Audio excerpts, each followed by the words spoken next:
Bismillahirrahmanirrahim. Berkatil Mustafa Rasulullah sallallahu alaihi wasallam. Ma'udha alaihi wa sallam muslim wa la likul sahabat ajma'in wa la musalihin min al-amin wa hal hadith jasmin wa qadina hadith wa jadalin wa jadalin wa aman wa khatam syayna Najib muslim wal muslimat mu'min wal muslimat ilayka Muhammad ma'am bi'idin rahman wa ilayhi al-shifri ma'qul wa ilayka Muhammad barkan ilayka siyasi syarqal wa ilayka ismail tanayuni wa ilayka Muhammad pribadi wa ilayka al-asul wa al-muslimat wa ilayka Jabi azam ismuhi sedikit perhatian dari Abi Alawi Sayyid Al-Fatihah Al-Fatihah Syekh Muhammad Abdul Halim Bismillahirrahmanirrahim Al-Fatihah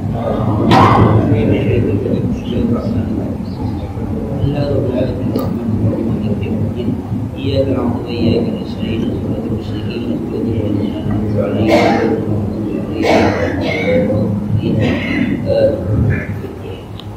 Bismillahirrahmanirrahim. Alhamdulillahi alamin. Wassalamu ala sayyidina Muhammadin wa ala alihi wa ashabihi ajma'in. Ba'du fa nasabal hadis kitabullah wa qala hadith Muhammad sallallahu alaihi wasallam syarrul umuri muhdatsat wa kullu muhdatsatin bid'atin dalalah. Bismillahirrahmanirrahim sadri wa yassirli amri wa 'uqdatam min lisani yafqahu qawli ya fattah ya 'alim ya razzaq ya karim iftah lana wa'arifin bijudika karamaka ya akramal akramin subhanaka la 'ilma lana illa ma 'allamtana innaka antal 'alimul hakim wa tub 'alaina innaka antat tawwabur rahim. Bismillahirrahmanirrahim. Qala al-'alim rahimahullah wa nafa'na bihi wa bi rubdina amin. Qala thumma dzakkarathu bima kana 'alayhi fi as-sighari min al-yatimi wal faqri wal faqati wal riyan fa'awahu rabbuhu wa abnahu wa a'tahu bi kalaihi wa inayatihi lam yajidka yatiman ووجدك ضالا وهدى ووجدك عائلا فضلا. Kemudian ayat ini, surah ini mengingatkan pada Rasulullah SAW karena alaihi apa yang terjadi pada Rasulullah pada waktu beliau masih kecil. Jadi ini sebelum nanti berbicara tentang apa yang akan diberikan pada Rasulullah, ayat ini, surah ini berbicara yang tengah-tengah itu bagaimana diingatkan waktu kecil itu yang pertama yatim, Rasulullah dalam keadaan yatim, wal faqri dalam keadaan fakir, wal faqati dalam keadaan susah, wal biya sempit dalam masalah harta dan masalah hidup. Bahwa Rasulullah kemudian Allah lindungi, wabna dan Allah kayakan, wa atahu bi kalaihi wa inayati dan Allah jaga dengan penjagaan Allah dan kerahmatan. Ini tersimpul dalam ayat alam yajidka yatiman wa wajadaka dhallan wa hada wa wajadaka 'ailan faghnaa. Jadi isi kumpulan ayat 1, 2, 3 itu adalah tentang mengingatkan. Nanti kita akan lihat kenapa Rasulullah SAW diperingatkan oleh Allah, diingatkan oleh Allah tentang posisi Nabi pada waktu kecil. Kenapa? Dia ada apa kita bicarakan. Kemudian waktu surah itu bitawsiyati sallallahu alaihi wasallam. Kemudian ayat surah ini ditutup dengan wasiatnya Nabi sallallahu alaihi wasallam dengan wasiat yang 3. Muqabilatul kaliamis salati itu berimbang berbanding dengan nikmat-nikmat yang 3. Ya. Dengan nikmat yang 3 kemudian mewasiatkan dengan 3 juga. Atau fa'al yatim yang pertama supaya berlaku lembut kepada anak yatim. Yang kedua, hal muhtaj, ya, kemudian kasih sayang kepada orang-orang yang membutuhkan. Wa yamsaha jam'atal ba'isin miskin, supaya menghapuskan air mata orang-orang yang kelaparan atau orang-orang yang miskin. Dengan ayat fa'ammal yatima fala taqhar wa ammas sa'ila fala tanhar wa amma bi ni'mati rabbika fahaddits. Ini tiga wasiat ini ada kaitan dengan yang sebelumnya. Apa itu? Alam yajidika yatima fa'awa. Maka bandingan ayat di atas adalah fa'ammal yatim fala taqhar. Kemudian wajadaka dhallan fahada, maka perbandingannya wa ammas fala taqhar. Kemudian wajadaka 'ailan fa'agna, maka perbandingan dari ayat itu wa amma bi ni'mati rabbika. Jadi pengingat waktu kecil seperti apa keadaan Rasulullah, jangan sampai lupa ketika Nabi sudah dewasa dalam perlindungan Allah Subhanahu wa Ta'ala. Jadi artinya masa susah itu jangan apa kan? Jangan dilupakan. Jangan mentang-mentang seorang udah kaya, ketika kecilnya atau dulunya dia susah, maka apa? Kekayaan itu melupakan masa lalunya. Maka ketika mengingatkan kau dulu yatim, lalu kami lindungi, kami naungi kau, maka nasihatnya wa ammal yatima fala. Kalau kamu seperti itu dulu, anaknya pasti kamu juga mau dibentak-bentak. Ya apa itu masih nggak mau. Maka ketika Nabi sudah menjadi orang yang dilindungi oleh Allah, maka jangan apa? Jangan membentak, jangan menghadik, jangan apa? Jangan bicara kepada anak-anak kecil. Kemudian ketika wajah dhallan fahada, awam masailan fala tanha. Orang-orang minta yang dapat, yang dikusuk gitu ya. Kenapa itu? Apa wajah dhallan fahada? Dalam pengertian ini Rasulullah dalam keadaan fakir, dalam keadaan miskin, tidak tahu mau kemana. Pada siapa dia beri? Allah angkat derajatnya, kemudian menjadi orang mulia. Maka kamu jangan lupa pada waktu itu, pada waktu dulu. Yang terakhir, wajah dalam fahada, kami dapat engkau dalam keadaan susah, maka kami kayakan. Apa bandingannya? Ketika di ayat yang terakhir itu, maka perbandingannya adalah wa amma bi ni'mati rabbika fahaddits. Nikmat Tuhan kau itu berceritakan. Yang dimaksud ceritakan ini bersyukur atas nikmat Allah. Jangan ketika punya nikmat kita diam-diam, ketika punya utang ngomong. Biasa kita begitu. Ketika susah, seantero jagat orang tahu saya orang susah, bahkan lapor ke RT ke RW darurat. Tapi kira dia jual tanah, diam-diam aja. Kenapa? Kalau dipinjam sama tetangga. Tapi Quran mengatakan wa amma bi ni'mati rabbika fahaddits. Nikmat Tuhan kamu ceritakan. Datang ke dokter, assalamualaikum, waalaikumsalam. Apaan nih? Jeruk mau kilo, tumbenan. Tumbenan begini. Jangan minta kamu, kira apa? Kira nggak punya, assalamualaikum, ngapain? Ada garam nggak? Ada garam kita. Tapi kira punya duit, diam-diam.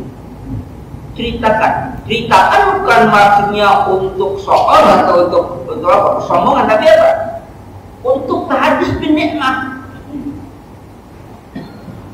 Kenapa diceritakan mati supaya orang tahu bahwa kita itu bukan orang susah. Yang pertama tidak perlu dibantu. Yang kedua, kalau orang nanti perlu bantuan bisa datang pada dia. Tapi kan kita sengaja untuk itu. Kenapa? Kalau orang tahu punya duit pasti pada muka. Dia apa? Diam-diam aja. Kalau dia punya duit pasti orang nggak tahu. Udah kelewat. Maka diam-diam itu. Quran mengatakan apa? Yang baik ceritakan. Maka Allah pun dalam hadis Allah pun suka, senang kepada hambanya ketika diberi nikmat, dia perlihatkan nikmatnya. Anda syukur kepada Allah Subhanahu wa Ta'ala. Kalau memang mampu beli mobil mewah, ya beli, nggak apa dia punya duit. Katanya sombong. Yang bilang sombong orang di sini nggak punya duit. Ya. Nggak apa-apa, tunjukkan. Memang mampu pakai pakaian yang mahal, tunjukkan. Jangan mampu pakai pakaian yang mahal, tapi apa? Gada-gada aja pakai yang susah. Kenapa? Dia orang nggak ketahuan nanti di orang. Dia itu mengatakan Allah senang, Allah suka kepada orang yang diberi nikmat, diperlihatkan bekas nikmatnya itu. Itu tanda syukur. Orang lain yang memperhatikan atau menilai berbeda itu bukan masalah dirinya, masalah orang lain yang punya hati yang berbeda. Sombong banget, mewahkan. Lalu dia ngaku kok. Maka salah satu orang yang dilaknat adalah orang susah tapi sombong, itu dilaknat. Kalau orang kaya sombong aja, kalau susah sombong, apa yang sombong? Iya, susah sombong. Ya. Gak dapat tunjukkan nikmat Allah. Makanya kata Pak Hadis ini ditunjukkan Nabi sudah bukan kenikmatan Allah Subhanahu Wa Taala. Maka apa yang Rasulullah lakukan ketika sudah menunjukkan orang yang sukses, yatim dilindungi, orang susah, fakir miskin. Itu kenapa? Nabi ingat dulu kecil itu seperti apa susahnya. Sekarang ketika dia gede, ketika dia sudah jadi orang, maka jangan sampai ada orang yang merasakan susahnya sih. Jadi jangan jadi orang pendendam, itu nggak pendendam. Lu minta-minta lu kerja yang benar gua lu susah, lu kok dendam. Kayak orang tua dendam amanah. Dulu didik sama orang tua bukan pelit, orang tuanya di rumah itu susah, mau nyari duit dagang dulu. Lu minta-minta loh. Kenapa dendam sama anak sekarang? Labar dulu, kalau lu makan lagi jual dulu, jual apa? Jual jantung, jual apa aja yang ada di kebun, baru bisa makan. Lu dengan nada doang. Padahal bapaknya punya duit, ya anak dan kewajiban orang tua, ya berikan. Jangan disuruh anak itu jual jantung dulu. Kalau jantung pisang, maksudnya kalau jantung di dirinya repot. Jadi jangan samakan dan kita jangan dendam kepada anak. Masa kita berbeda dengan masa sekarang. Dulu mah bapak dulu, sekarang beda. Jadi kita berpikir masa sekarang di masa yang lalu. Kita syukuri bahwa kita sudah sampai pada masa ini. Jadi jangan dibawa anak-anak pada masa lampau kita harus itu nggak beda, disesuaikan. Nah itu apa? Nikmat yang Allah berikan, ceritakan kemampuan kita, ceritakan nggak apa-apa. Supaya orang ketika nanti dia butuh sesuatu, oh ada orang yang memang mampu untuk membantu saya, silakan. Kalau kita mampu bantu, kita bantu. Kalau nggak mampu, silakan ya. Saya tidak mampu bantu, selesai. Itu bukan termasuk ria, bukan termasuk ujub, bukan termasuk sombong. Yang namanya orang sombong adalah orang yang meremehkan orang lain dan tidak menerima kebenaran namanya sombong. Jadi ketika Allah mengatakan saya boleh teman karena fiqhik kimin kibrin, tidak masuk surga orang yang ada di dalam dirinya itu sebesar sekecil apapun ya, kalau ini kata atau lebih zarah dari sifat sombong. Kata para sahabat, ya Rasulullah, kita kan senang pakai baju yang indah, pakai sendal yang bagus, kan senang. Tapi kata Rasulullah, kata lagi itu bukan sombong. Yang namanya sombong adalah orang yang meremehkan orang lain dan orang yang tidak mau menerima kebenaran. Itu namanya orang sombong. Orang pakai baju bagus, orang pakai sendal cakep, pakai kendaraan bagus, emang dia mampu, bukan orang sombong, emang orang mampu. Jadi para sahabat pun pada masa itu pernah salah paham atau apa? Sabda Nabi tidak masuk kok. Juga orang yang ada di dalam dirinya sebesar biji zarah atau sekecil apapun lah zat yang pada dunia ini ada, rasa sombong itu gak akan masuk surga. Para sahabat protes. Bagaimana ya? Kita kan senang pakai pakaian yang cakep, kita senang pakai sendal-sendal yang bagus. Kalau itu nanti menjadi sifat sombong, kita masuk. Tapi itu bukan sombong. Yang sombong itu adalah meremehkan orang dan tidak mau menerima kebenaran.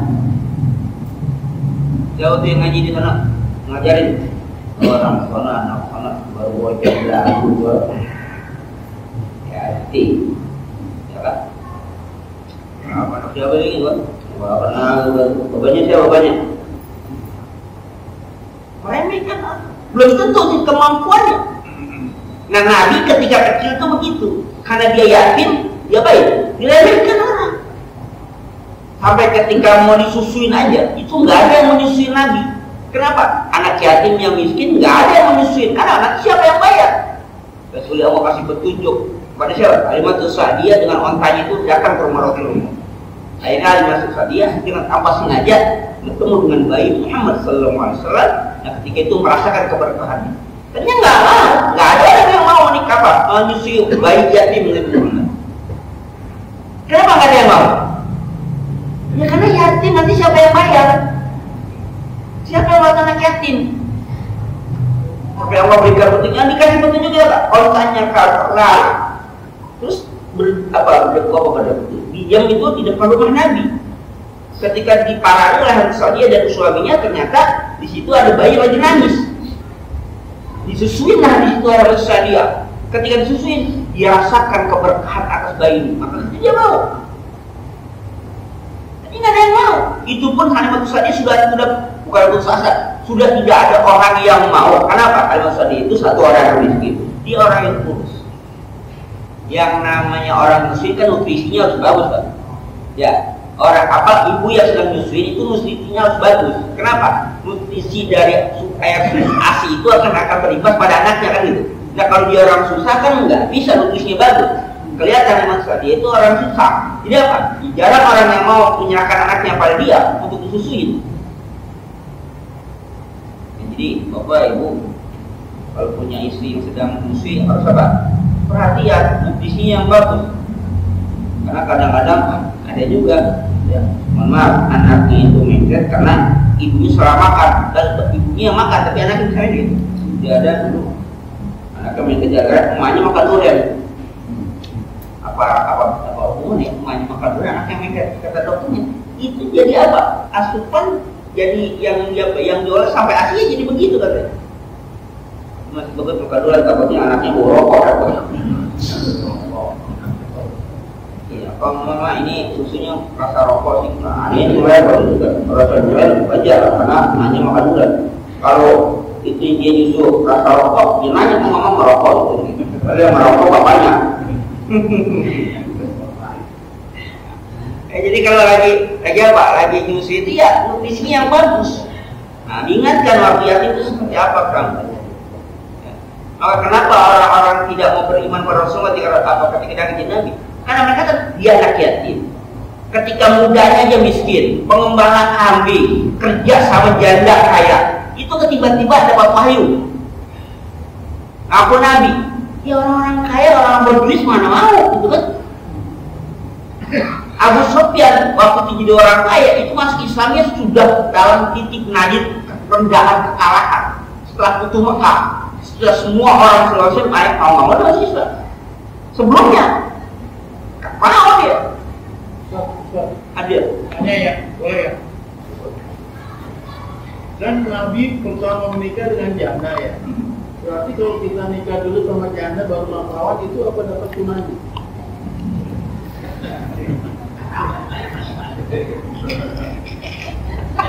Lagi kita susah saja. Repot juga.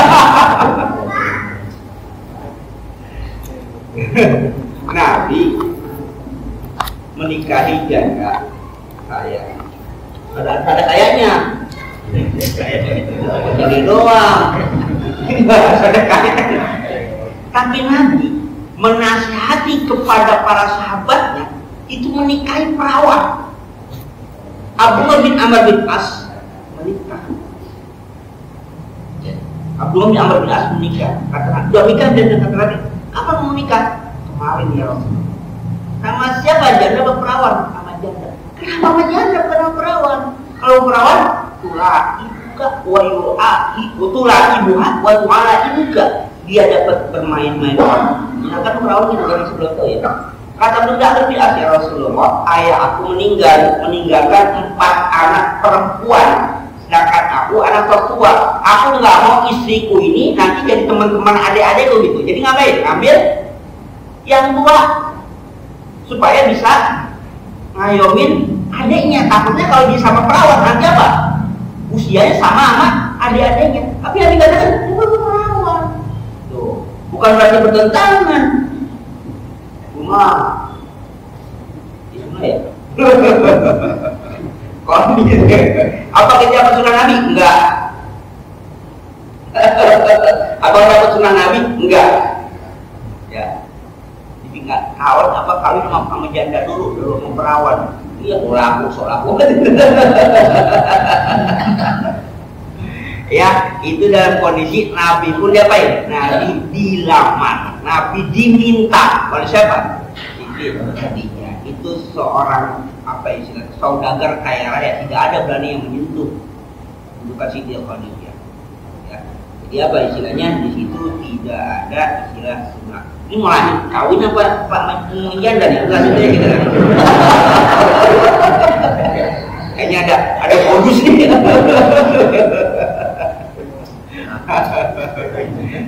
Ya ada sih hubungannya ya. Jadi Nabi susah.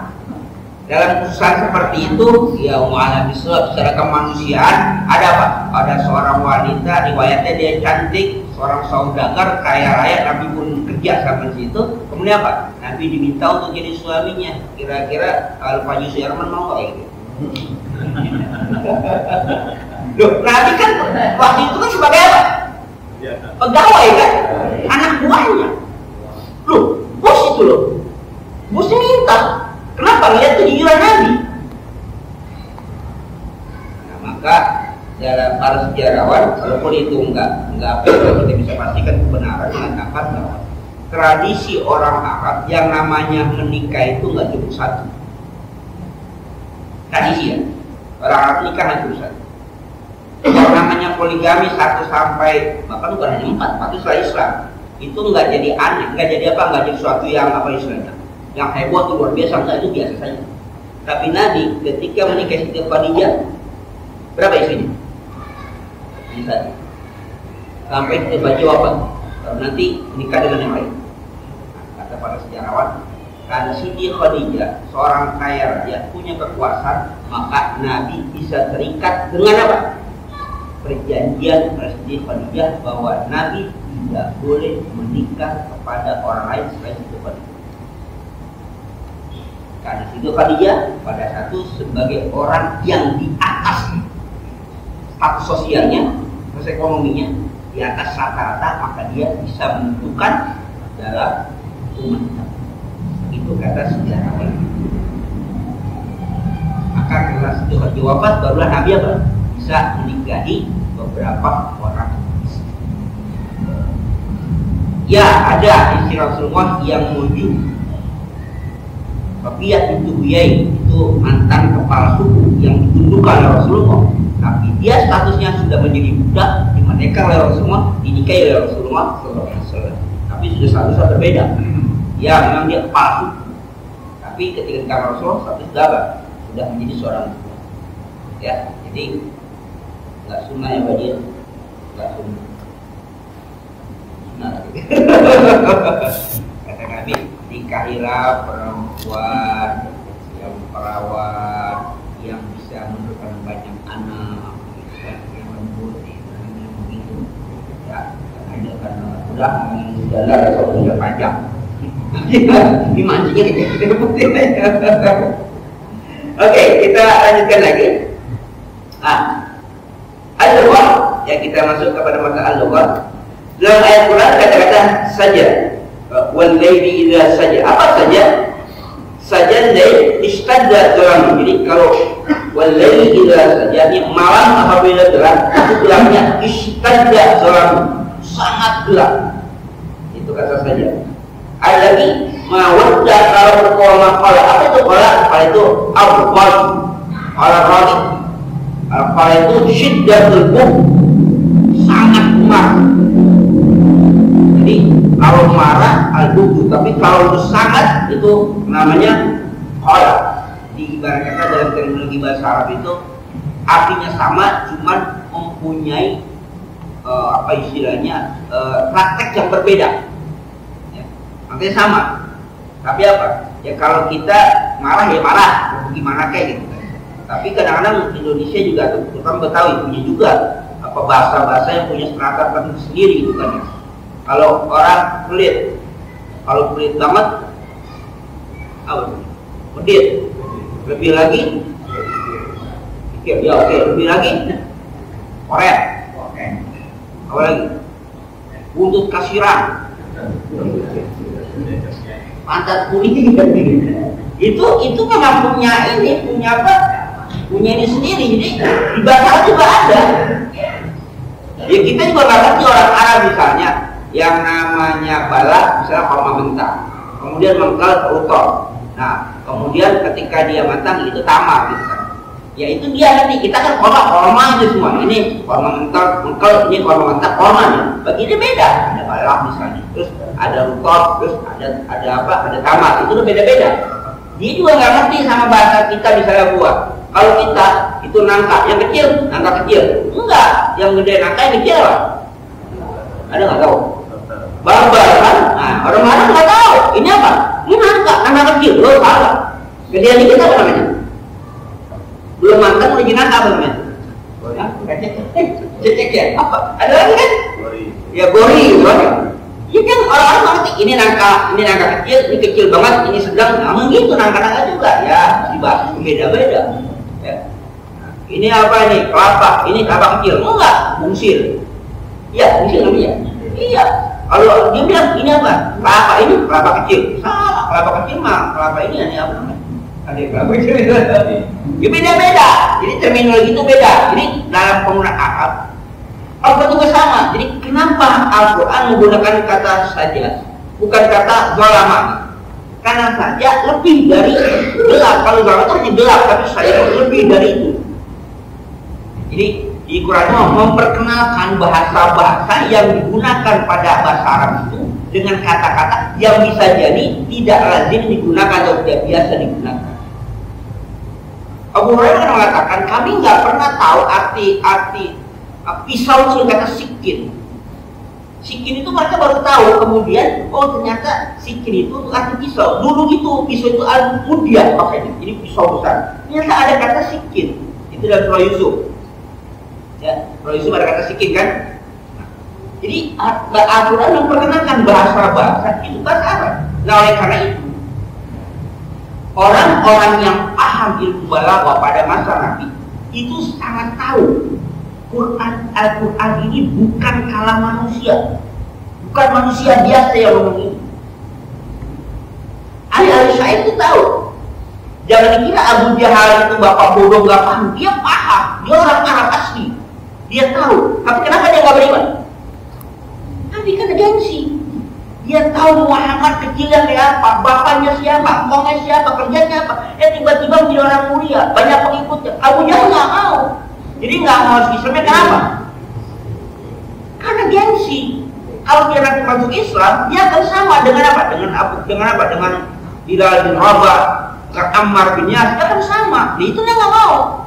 Maka ketika mereka nggak pada masuk Islam, kedudukannya adalah kenapa? Karena mereka nggak mau disamakan oleh orang-orang itu. Yang dulunya budak, Bilal itu jadi mulia. Abu Sufyan pun sama. Abu Sufyan juga sama, nggak mau. Kami sudah terdesak dia ketika butuh Mekah, nggak ada lagi kota Mekah. Kalau dia nggak mau ya dia keluar dari kota Mekah, habis ekonominya. Jadi kira yang namanya perang Badar, perang Uhud itu gempotnya itu Abu Sufyan. Karena ketika perang Badar itu karena dia mencegah rombongan dagang siapa? Abu Sufyan. Kemudian ketahuan ada trik sandi, ada mata-mata dikirim ke Mekah, dikirimkan 1000 pasukan di Mekah, dibayar oleh Abu Sufyan. Perang Uhud pun sama, itu balas dendam. Siapa yang biayain? Abu Sufyan juga yang paling besar. Maka sangat dendamnya itu Abu Sufyan sampai siapa tadi? Membunuh istrinya itu. Ya, Indun membunuh siapa? Sayyidina Hamzah di perang Uhud. Sangat benci. Ya, jadi kebencian itu yang menyebabkan hati mereka itu yang disebutnya sombong. Gak mau lihat kebenaran Nabi Muhammad. Kenapa? Karena melihat Nabi Muhammad dari siapa dia, anaknya siapa, ngapain dia. Itulah karakter iblis. Kenapa iblis nggak mau sujud kepada Nabi Adam? Apa ya alasannya? Khalaqtani min nar wa khalaqtahu min tin. Kau ciptakan aku dari api, kau ciptakan Adam dari apa? Dari tanah, maka aku harus itu. Jadi kalau orang punya pandangan melihat kemuliaan seseorang berdasarkan asal muasal keturunan sama saja dengan iblis. Padahal Allah mulaikan Nabi Adam dengan apa? Dengan ilmu. Wa 'allama Adam al-asma'a kullaha. Allah ajarkan Nabi Adam dengan ilmu. Nah ilmu itulah yang mengangkat derajat Nabi Adam. Manusia pun sama, yarfa'il ladzina amanu minkum wal ladzina utul ilma darajat. Ilman dan ilmu itu yang mengangkat derajatnya. Jadi kita muliakan orang itu karena iman dan ilmu. Maka kemudian statement yang keluar dari ayat Quran apa? Inna akramakum indallahi atqakum. Khairukum ahsanukum khuluqa. Orang yang paling baik adalah yang paling baik akhlaknya. Bukan orang yang paling kaya, bukan orang keturunan yang paling... Ya, keturunan juga bisa menjadi salah satu indikator kemuliaan. Tapi nggak semua orang bapaknya Nabi, kemudian anaknya di Nabi. Nabi Nuh juga Nabi, anaknya kakak kafir. Nabi Ibrahim Nabi, bapaknya Azar itu siapa? Pembuat berhala juga kafir. Fir'aun yang begitu dahsyatnya kejahatannya, tapi punya istri Asia juga beriman. Ya kan? Nabi Lut yang Nabi, tapi punya istri kafir. Jadi nggak menunjukkan kemuliaan itu karena apa? Karena kedekatan atau karena keturunan. Maka lihatlah, perhatikanlah orang itu penilaian apa? Berdasar apa? Amal, iman dan amal. Bukan berdasar apa? Keturunan. Belum tentu. Jangan mentang-mentang orang datang jenggotnya panjang, hidungnya jongkok, orang tinggi pakai jubah, pakai gamis segala macam, bau gitu kan. Wah, langsung salaman cium bolak-balik. Ketika masuk ke masjid dia buka koper keluaran minyak wangi. Kenapa? Ini Habib datang pakai jubah, jujur dia. Oh, wangi minyak wangi kan. Dia bukan, orang kata begitu semua. Hidungnya jongkok gitu kan. Baca salami pasir banget. Ya orang ada kali pasir.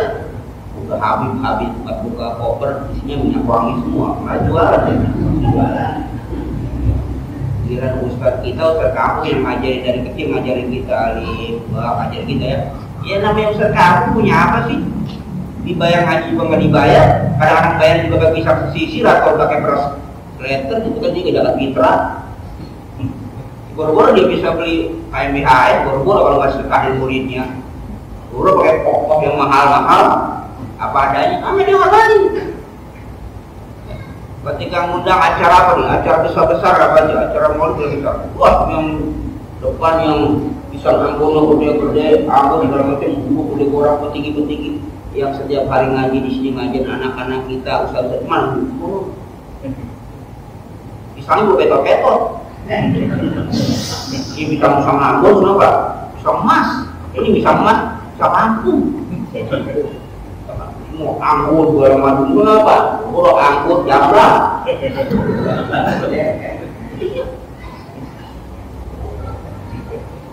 Salah. Kenapa? Yang kita undang kita nggak tahu siapa, bagaimana. Apa yang istilah akhlak yang dia tahu, dia imam masjid kita, dia ngajarin anak kita, dia ngajarin ngaji kita, mana kita sebut itu pojokan semua. Itulah yang masih kita hormati. Kenapa yang datang cuma baju dong? Tapi itu memang realita. Pernah sama saya, maaf ya, diundang ceramah di masjid mewah lah, kalau saya sebut boleh lah, masjid kalau kita mewah lah kita. Ya pada saat itu, dia datang, dia bawa aja. Namanya masih keadaan pas-pasan, bawa motor Pak, bawa motor, ya hebat, orang hebat juga, nggak sengaja selesai, dikasihlah dia namanya orang tapi diterima lah, kok segini ya, berarti masih mewah, tapi dia mikir, apa gara-gara gua pakai motor ya,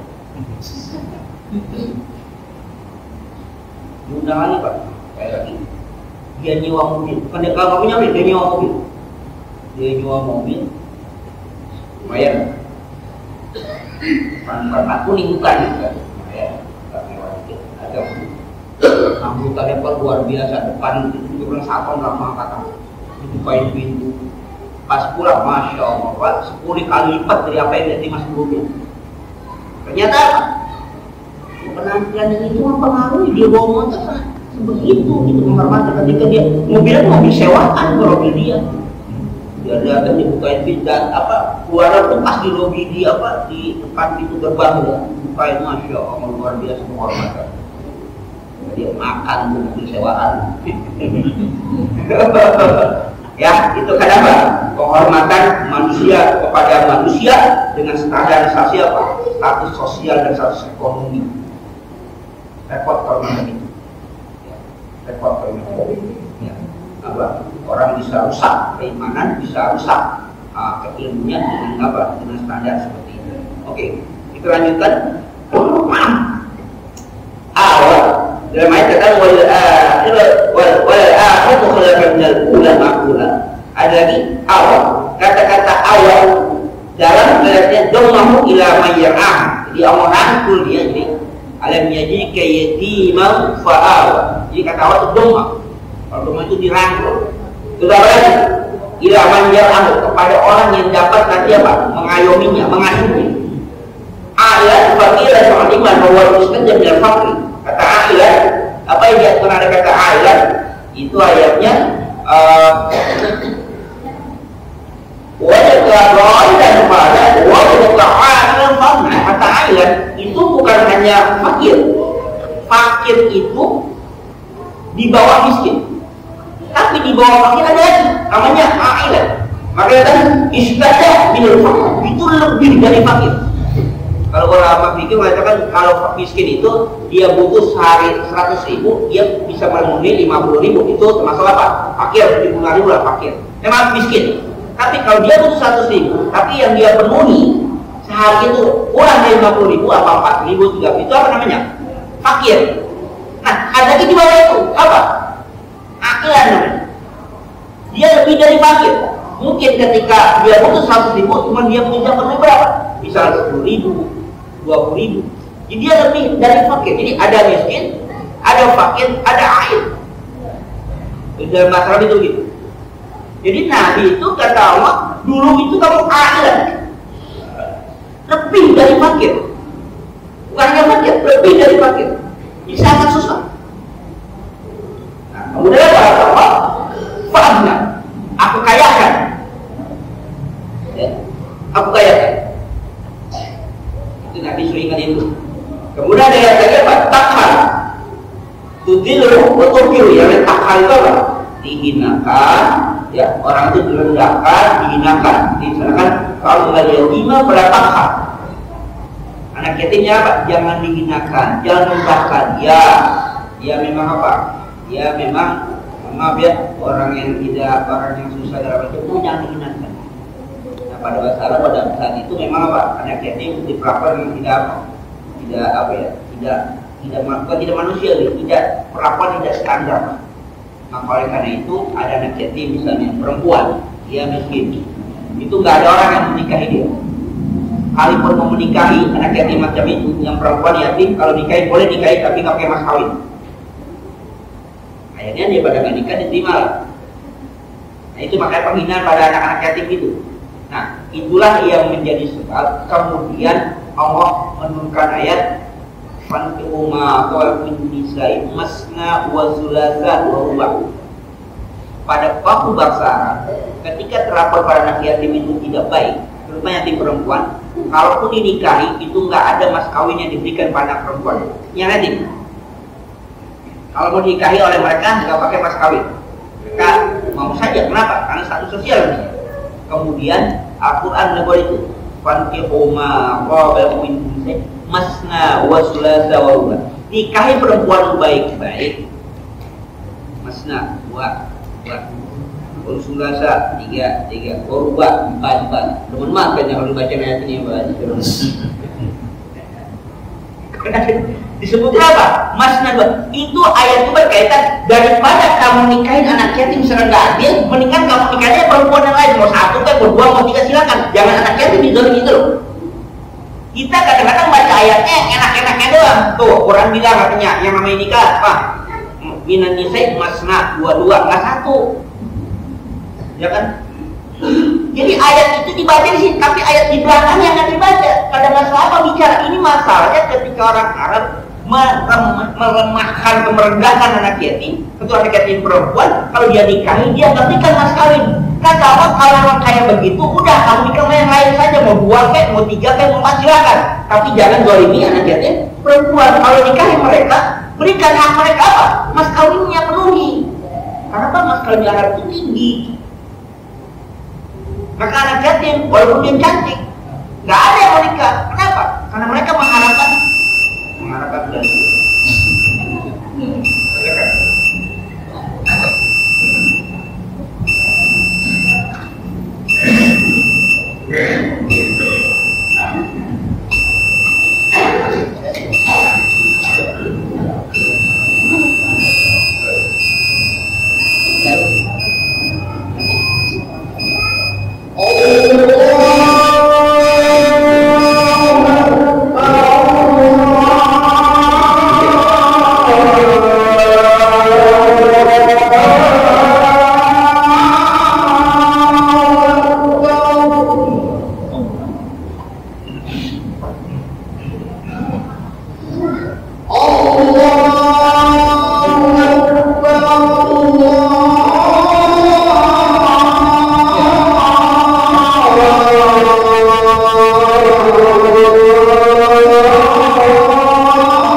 Sementara kalau pun menurut kepada surat al-Fatih kemudian diberi jawab ia Allah yang